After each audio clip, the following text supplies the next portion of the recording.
is not just a village. It carries a rhythm of its own. Here, Shigmo does not begin with Holi.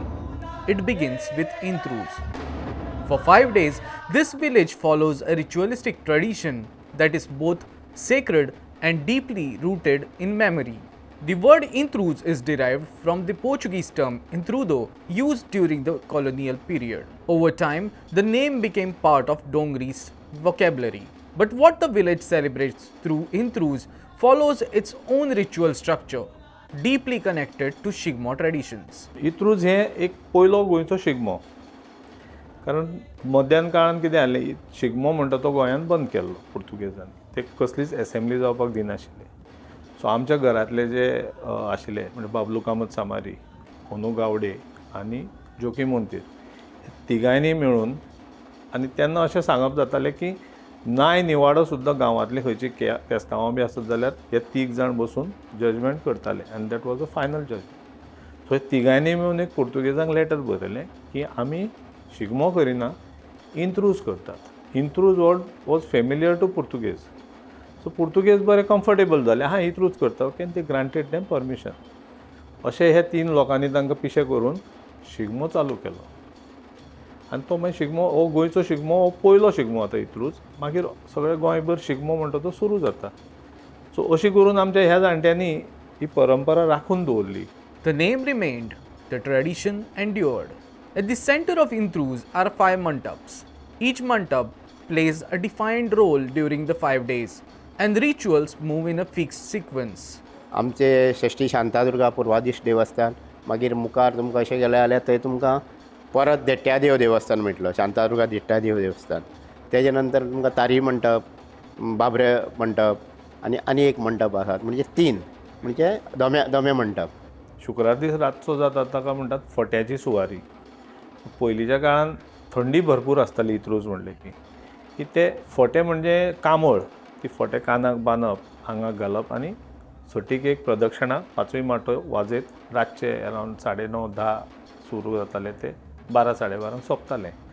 ते फोट्या सुवारी बरोबर एक इम्पॉर्टंट गोश्ट आसताली म्हणजे एक माले म्हणजे एक दाण्याक वयर एक लायलेले हें आसतालें, तातूंत कट्ट्यो घालून उजो करताले आनी ते व्हरताले.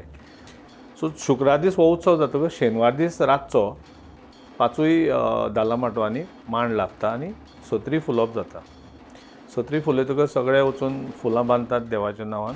सत्री थंयच्यान भायर सरता आनी एक परती 5 माटो सटीक प्रदक्षिणा काडटा आनी आपल्या माटवांनी वता. तशेंच मागीर आयताराकूय तशीच.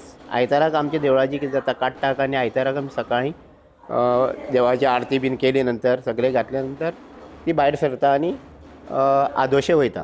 आयताराक आपल्या घरान घेता, सुवारी वयता, ते सुवारी वादन करता, तेजी सत्रेची पुजा करता. थंयच्यान मागीर येता म्हणल्यार परती देवळान येता. तश्योच सगल्यो परते मागीर आनी ते दिसा रातचें नाटक आसता प्रत्येक देवळान. म्हणजे आमच्या देवळान एक नाटक म्हणजे 3 दीस, आयतार, सोमार, मंगळार.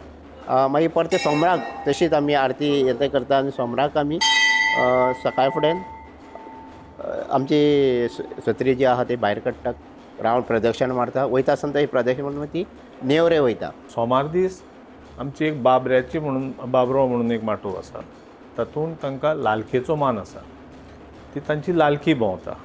सो हें आयतार सोमार जालें की मंगळार दीस येता तो व्हडलो सण म्हणजे मेळ आसता. मेळ म्हणजे आमचो जो गोंयचे पारंपारीक शिगमो जो वता तशें आसता. रोमटा मेळ अशें न्हय, शिगमो.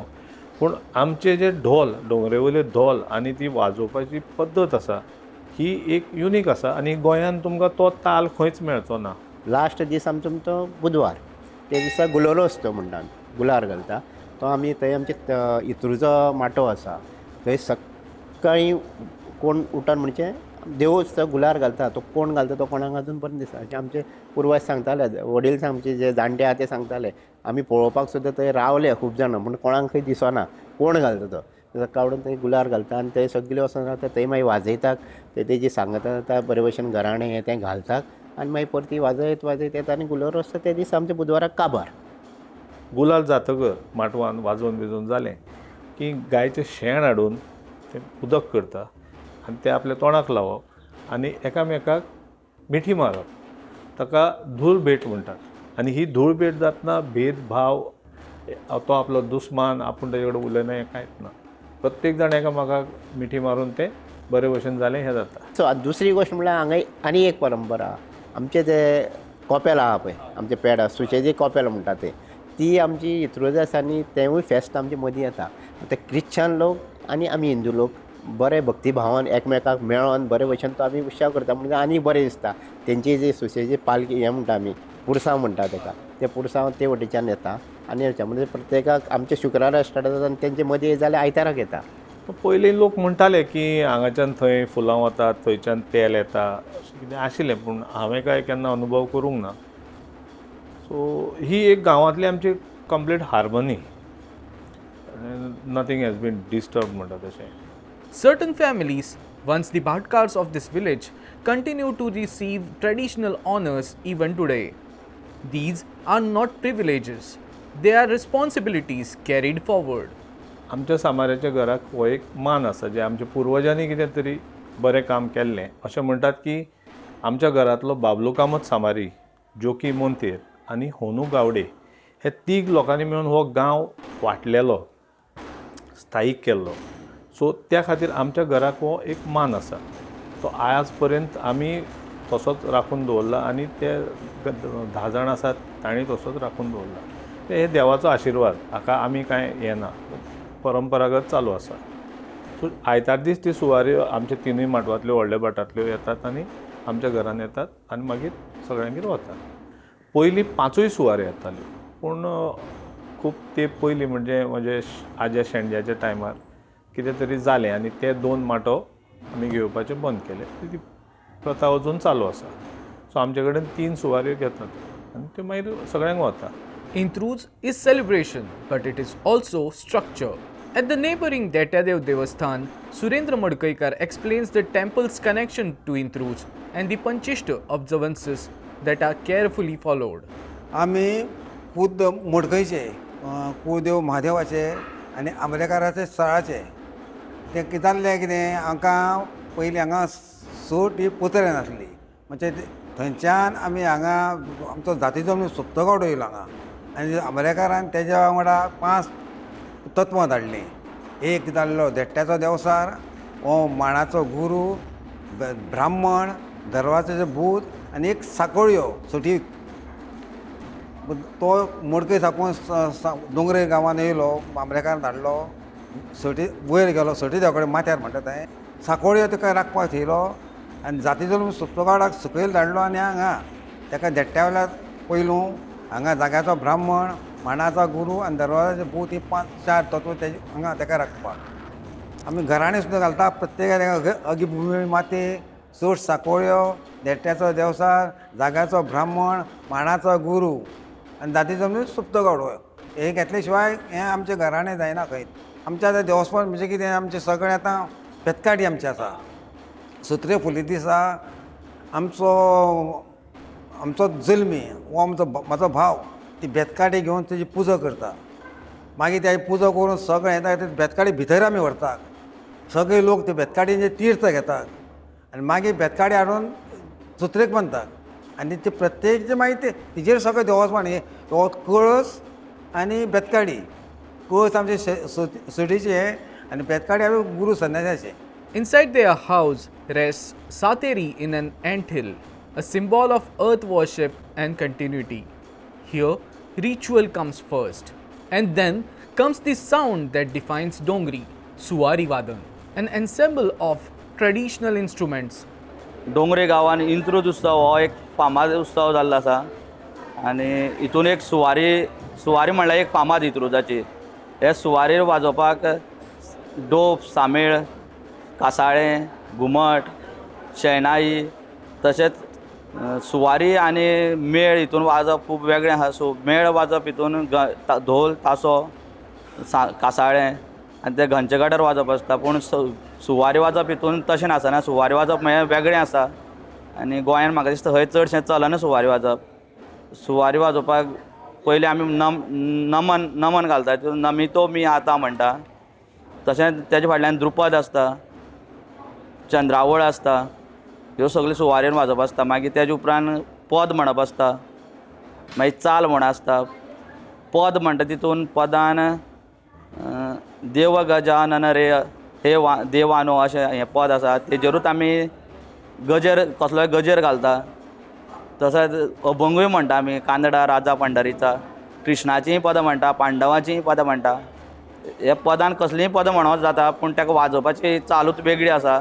जशें आमी भजन करता तशें कांय ना, गंजगडार वाजयता तेन्ना म्हणटा तशेंय कांय ना, पूण हें सुवारी वाजोवपाचें तेंचं हे बिट्स आसा ते वेगळेच आसता.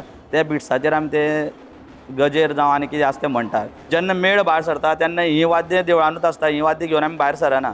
जेन्ना मेळ भायर सरता तेन्ना ढोल तासो सामेळी जशें की सगल्याक गंजगडार वाजयता तसलेच आमी इन्स्ट्रुमेंट घेवन वयता. सटी मायेचा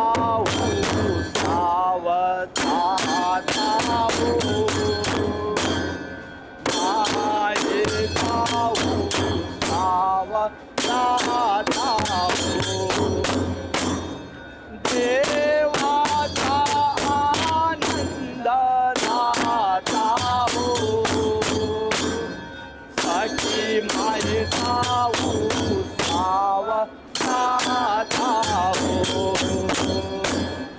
It does not simply accompany the festival, it announces it, it guides it. For Dongri, Suwari is identity. Among them, Chandraval, sung during the Suwari of Daityadev Mantap, stands apart. म्हण हे नरेश सांगता कितें बाबा कशेंय जावं भुरगीं आमच्या चंद्रावळ शिकय आं चंद्रावळ मेन वाचपा म्हण तोच सांगता तुका कितली रायट आसता. 3 बसांनी आमचे वाजप वाजयता सगळोच लोक वाजयलो म्हणटा येता घरान ती वाचपाची लायन आसता जाणा मरे बाबा चंद्रावळ वाजयची सारकी. These traditions survive because they are remembered and because they are sung year after year. Intruz is not confined to rituals alone. During these 5 days, Dongri becomes known for its hospitality.